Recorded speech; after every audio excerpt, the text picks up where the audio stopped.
Hello, good morning. This is Dr. Iftikhar Ahmed Ansari, Department of Political Science, Aligarh Muslim University, Aligarh.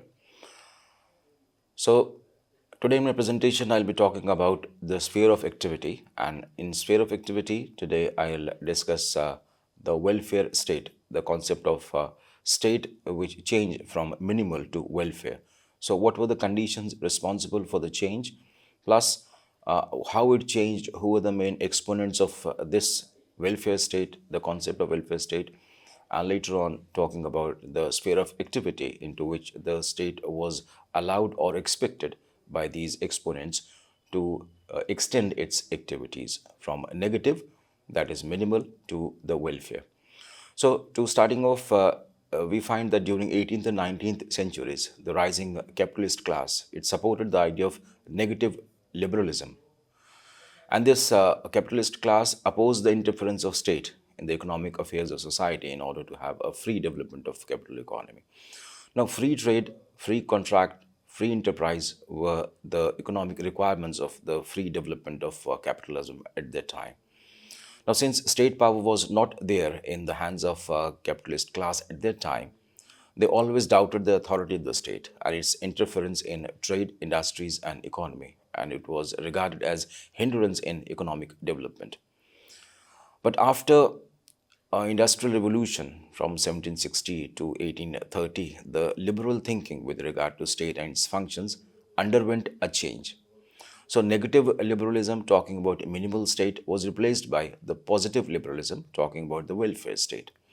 Barker says by 1880, the doctrine of laissez-faire, the preaching of non-intervention as the supreme duty of the state, internally as well as externally, seems to have passed during the 18th century. So the capitalist class needed a negative state, but during the 19th and 20th century, because of the change in time and circumstances, it needed a positive state. So changed circumstances had changed liberal thinking. So let's see what were the historical perspective at the time which supported the evolution of this welfare concept of state. So the 19th century in Europe has been a century of great thinking and great philosophers. They emerged during this period. Political power slipped from the hands of the feudal class and it came firmly in the hands of the capitalist class. Now this class now was not afraid of state, and any increase in the functions and powers of the state meant increase in the strength of this class. And with the development of capitalism, a new class, that is a working class, also became strong, and this was the exploited class on whose labor and toil capitalist made huge profits. The condition of this class was really terrible. The working conditions, hours of work, wages, and standard of living of this class were very bad, to say the least. Extreme exploitation of this class brought many reactions. Now, those reactions were in the form of idealist, humanistic, utopian, socialist, Marxist, and positive liberal. So, the working class was getting organized and was challenging the privileges of the exploiting capitalist class, and their socio-economic, political, social, and moral system was challenged.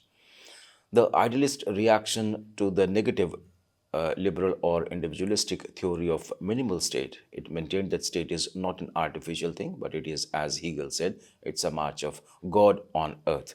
Now, following Plato and Aristotle, Hegel made no distinction between society and state and maintained that state is not a means but an end in itself, that it should have unlimited powers and unlimited functions.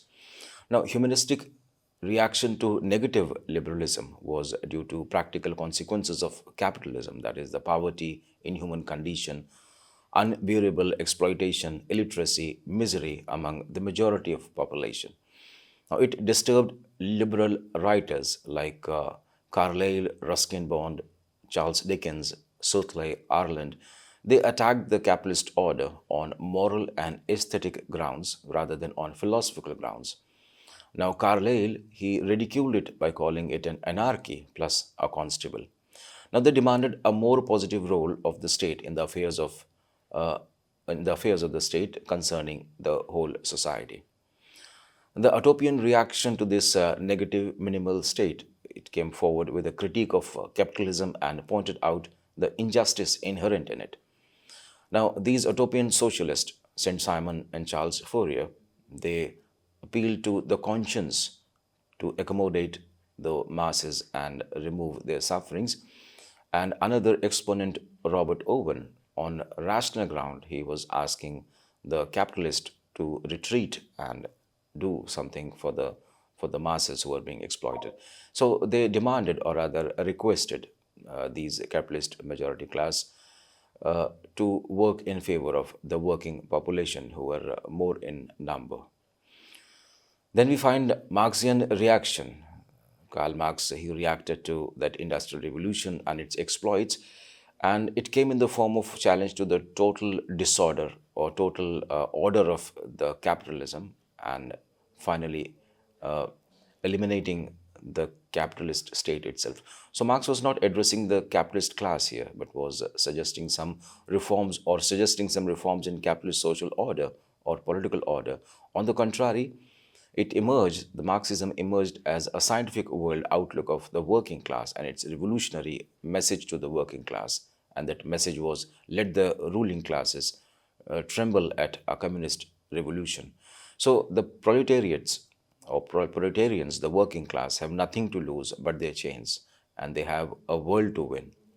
So, working men of all the countries, the message was to unite. So, the message has a tremendous impact, and the working class organized itself and threw a formidable revolutionary challenge to the capitalist order, which the weak capitalist state was unable to resist at that time. So, liberalism, which emerged as revolutionary philosophy during the 17th and 18th century and regarded state as a necessary evil, became anti-revolutionary and felt the need of strengthening the state to crush the revolutionary tide of the working class movement. Now, the positive liberalism or the welfare concept emerged as a reaction to these views. The liberal views of the state and its functions changed, and now liberals were not afraid of state because state power was in their own hands. So, positive liberalism demanded more and more welfare functions from the state. An increase in the power of the state was not the result of this. Instead of being a necessary evil, the state was now regarded as an institution for the general welfare and guardian of common interests of society. So the state was now treated not as a referee, as it was being treated in minimal state, but here it was treated as a captain in the affairs of society. So the state became a welfare state instead of a police state. And why did this change in the liberal view take place? Now, an answer to this has been provided by Titmus, one of the thinkers, and he says the forces behind the process of historical development of the welfare state have been varied and complex. So, fear of a social revolution, that was one. The need for law abiding labor force, the second. The struggle for power between the political parties and pressure groups, again another. And the demand to remove some of the social cost of change for example, industrial accidents from the back of the workers, and the social conscience of the rich all played their own part in this evolution of welfare state.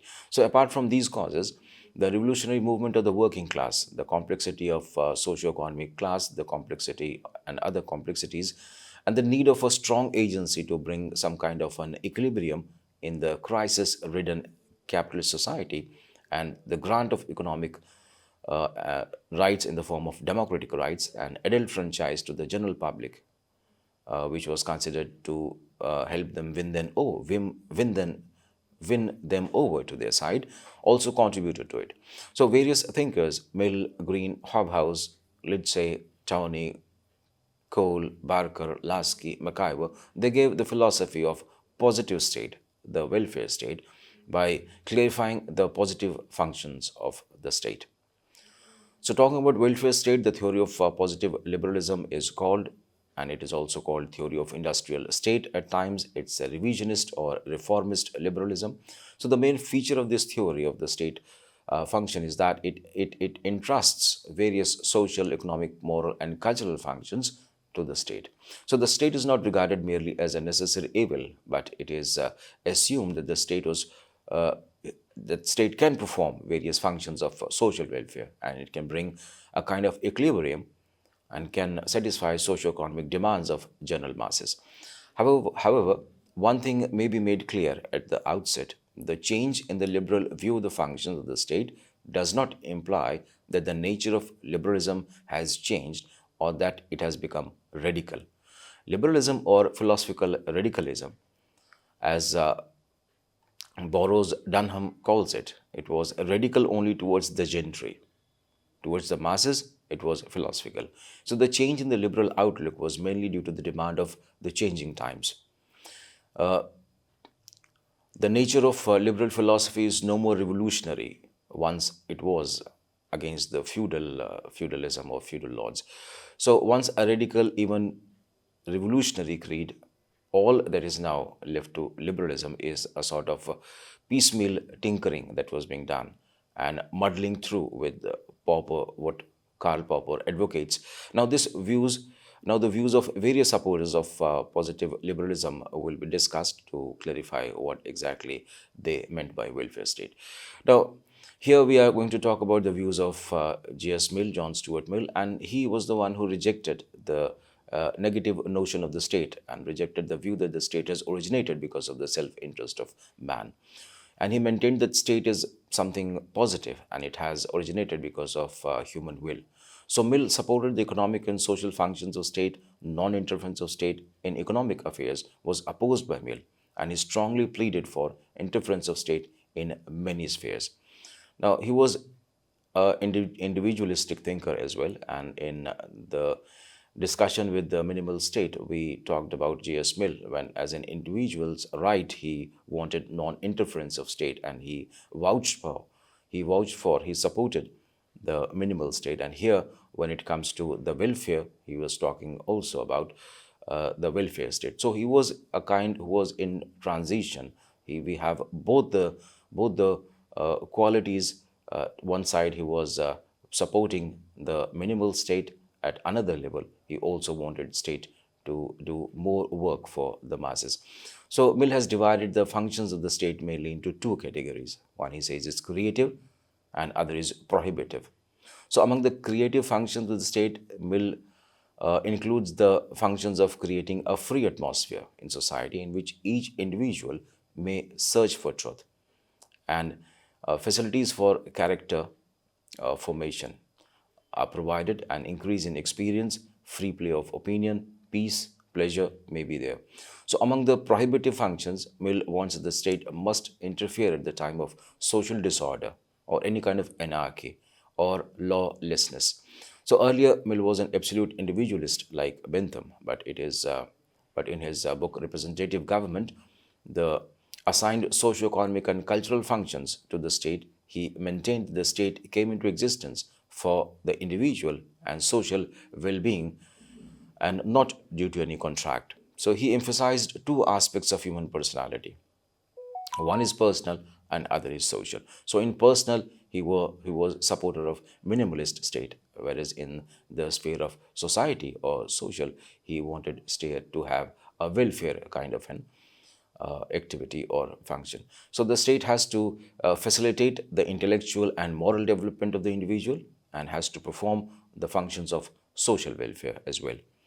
So Mill had faith in the developmental capacity of the state, which was missing in the liberal negative concepts of liberal. Now, Mill did not agree that free competition can create a free society in which each and everyone can have a free personal and social development. The greatest contribution of Mill to positive liberal idea was that he regarded the state as a medium of personal and social development of the individual. So Mill was maintaining the state as a necessity, and the state had necessary as well as optional functions.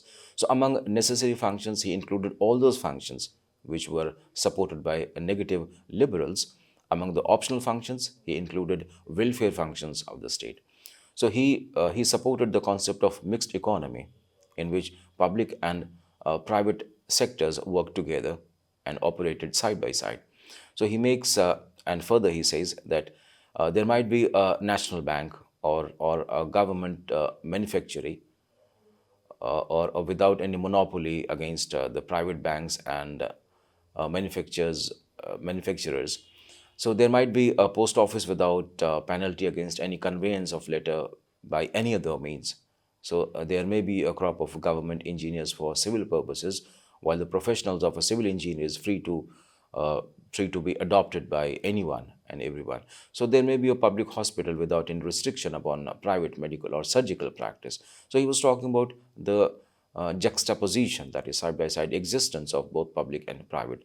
So Mill consistently remains and maintains in his writings that only the representative government must be entrusted with the welfare functions, because if a non-representative government is assigned these functions, it may misuse the power. So, according to Mill, the state may take the function of educating children, as education, such an important task, should not be left to the mercy of parents. So, state can liberate the individuals from some contracts like the contract of marriage or slavery.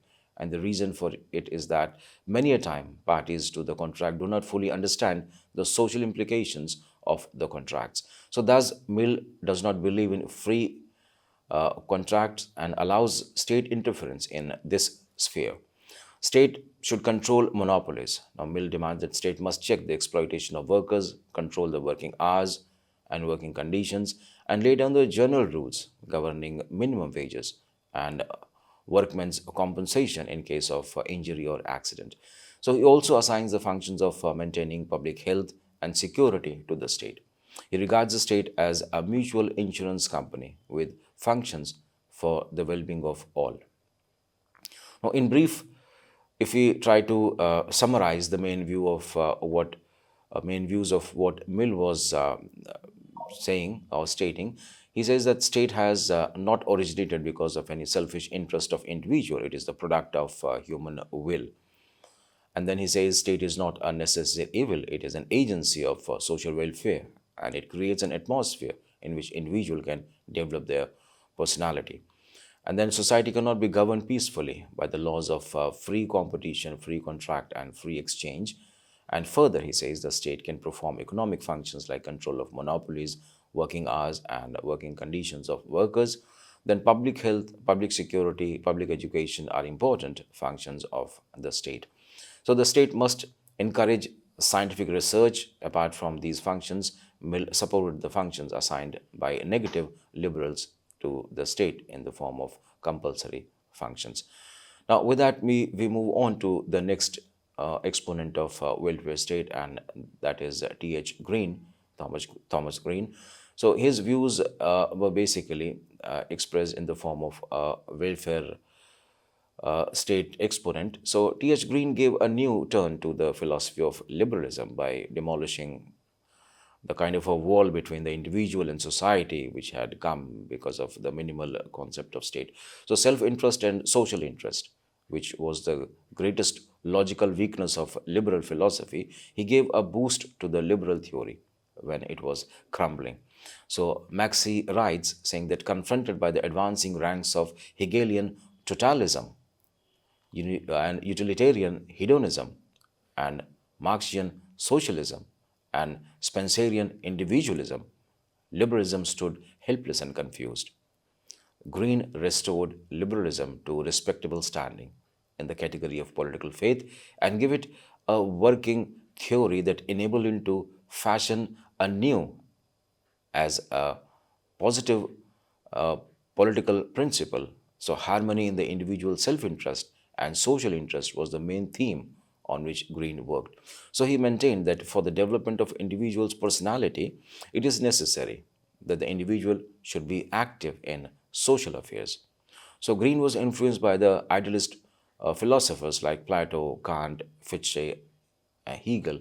However, Kant influenced him more than Hegel. So his views are found in his famous book published in 1882 after his death, which included the lectures which he delivered during 1879 and 1880.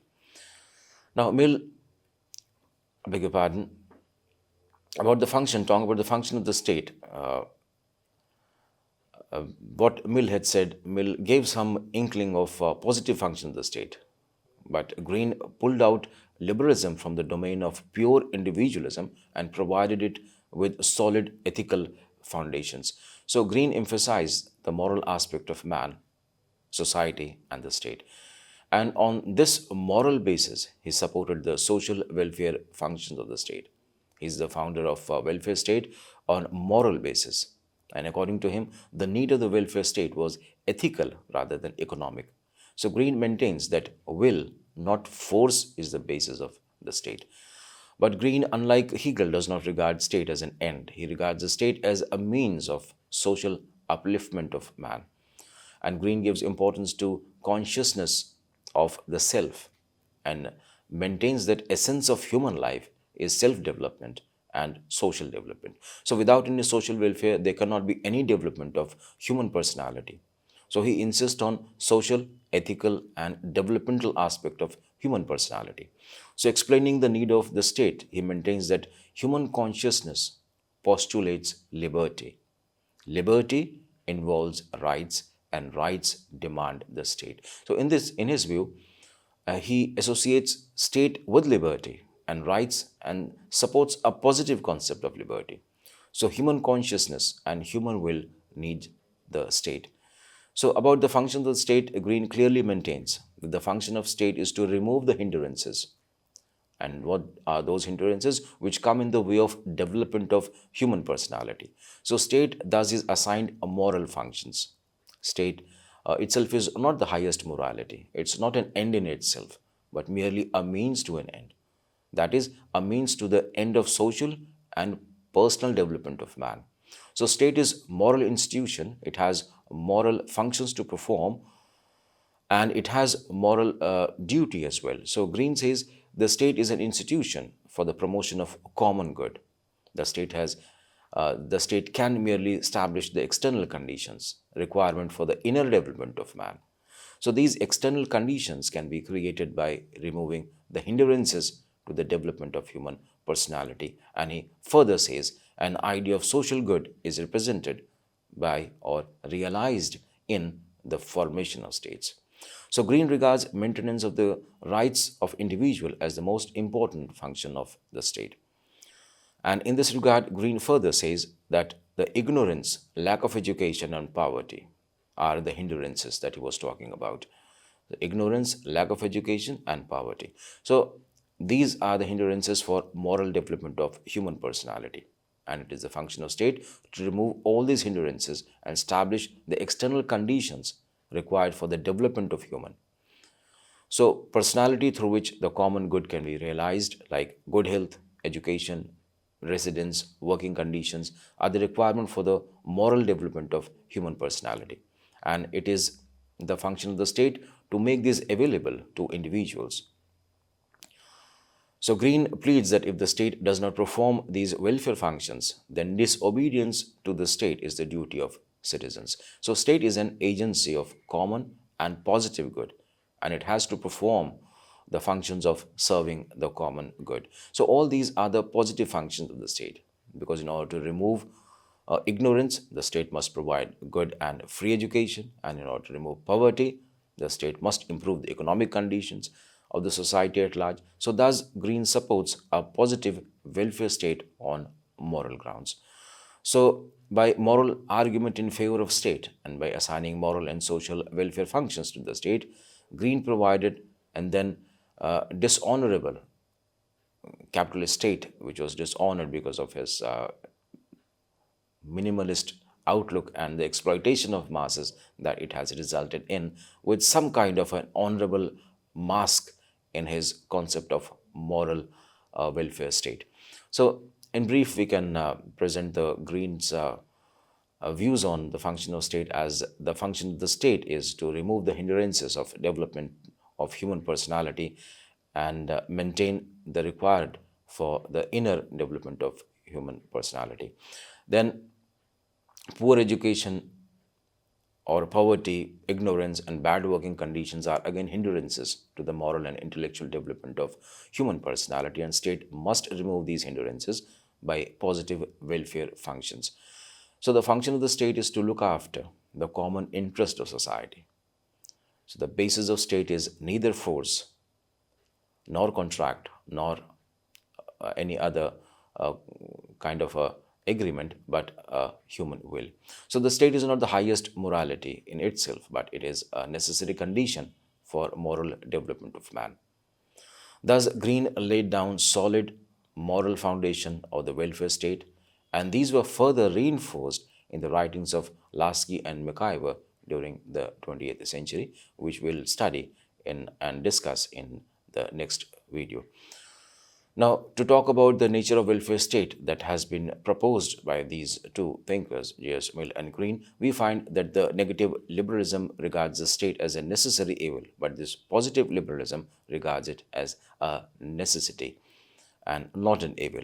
So the state is viewed by these positive liberals as an instrument of social service and common welfare. It is not regarded as an enemy of liberty and rights of man, men versus state. So the view of the state is not accepted by positive liberalism in spite of these differences between negative and positive liberalism. The basic assumption with regard to the nature of the state hardly differ, as their view on the nature of the state are based on their conception of the man and society. So their main views on the nature of state can be summarized as that the state is not a class instrument. That is their first acceptance. And it is an instrument of the whole community, and it serves the interest of the whole society by maintaining a kind of a balance and equilibrium in society. So state has got the capacity to maintain the unity in diversity and diversity in unity in society.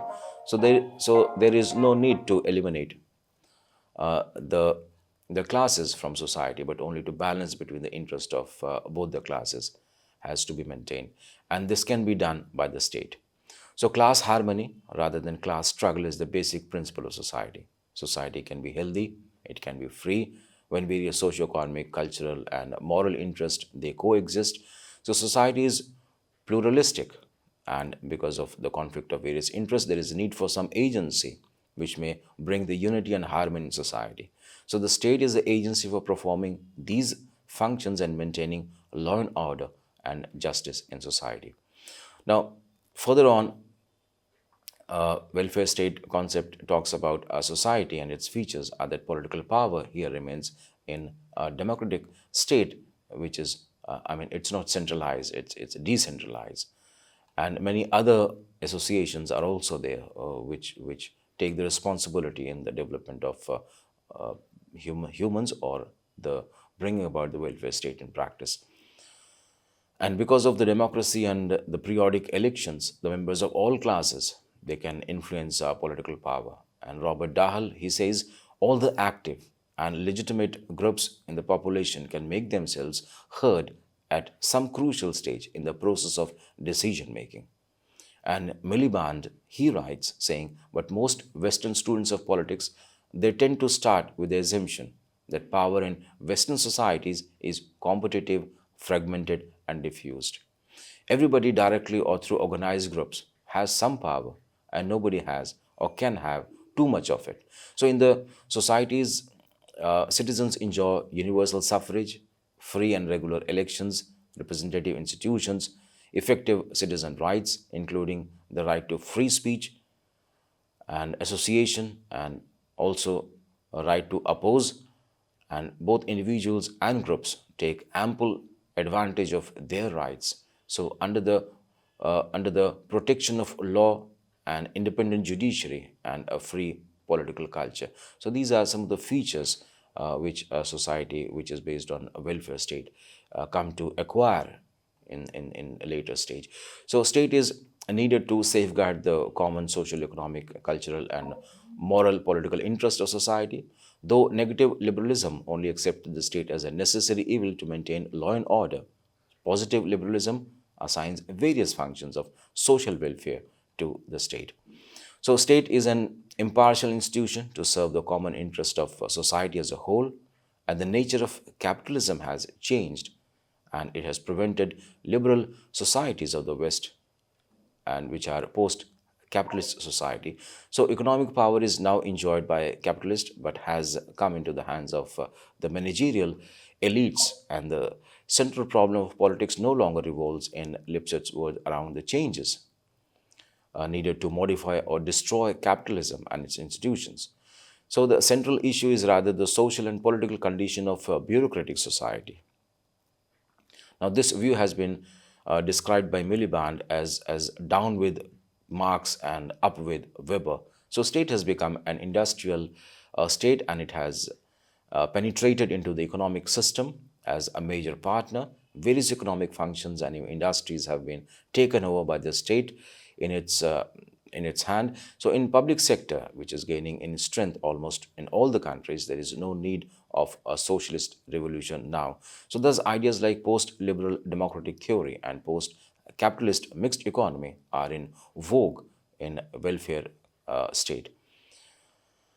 Then the state is in welfare state is taxing the rich and helping the poor, and in this way it's an instrument of bringing economic equality in society. Now through various state measures like pension funds and bonus, the working class is getting its proper share in the ownership and profit of industries, and workers have become partners in industries and have lost their class identity.